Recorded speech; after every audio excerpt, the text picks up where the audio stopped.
હવે વાત કરીશું સુરતની તો સુરતમાં સિંગણપોર પોલીસ મથકમાં કોન્સ્ટેબલ તરીકે ફરજ બજાવતી મહિલાએ પોતાના ઘરે ગળે ફાંસો ખાઈ આપઘાત કર્યો હોવાની ઘટના સામે આવી છે।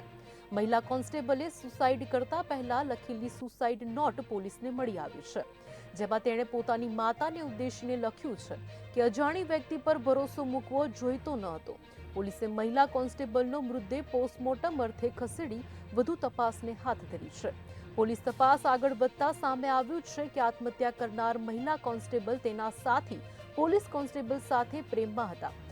બેવફાઈને કારણે કહી શકાય કે આશંકા થતા તેણે આપઘાત કર્યો હતો, જેના પ્રેમમાં મહિલા કોન્સ્ટેબલ હતી એ પોલીસ કોન્સ્ટેબલ હાલ સુરત શહેર પોલીસના સાયબર ક્રાઇમ પોલીસ સ્ટેશનમાં ફરજ બજાવે છે। પોલીસે હાલ સમગ્ર મામલે ગુનો નોંધીને વધુ તપાસને હાથ ધરી છે। એવું ધ્યાનમાં આવેલું હતું કે હર્ષનાબેન જે હતા એમને એક પ્રશાંત સીતારામ ભોઈ જે પોલીસ ડિપાર્ટમેન્ટમાં સાયબર ક્રાઇમ સેલની અંદર ફરજ બજાવે છે તેમની સાથે પ્રેમ સંબંધ હતો। તો આ અનુસંધાને ગઈકાલે પોલીસ ઇન્સ્પેક્ટર સિંગણપુર દ્વારા પ્રશાંત સીતારામ ભોઈને બોલાવીને એની પૂછપરછ કરવામાં આવી અને સ્ટેટમેન્ટ રેકોર્ડ કરવામાં આવેલું હતું, જેમાં પ્રાથમિક તબક્કે એવું ધ્યાનમાં આવેલ છે કે બંને વચ્ચે છેલ્લા 3 વર્ષથી પ્રેમ સંબંધ હતો અને બંને લગ્ન પણ કરવાના હતા અને આ અંગે બંનેના ફેમિલીને ખબર પણ હતી। આમાં પ્રશાંત ભોઈ જે છે જે સાયબર ક્રાઇમ સેલમાં ફરજ બજાવે છે તેઓ મૂળ ડાંગ જિલ્લાના વતની છે અને છેલ્લા 10 દિવસથી એ પોતે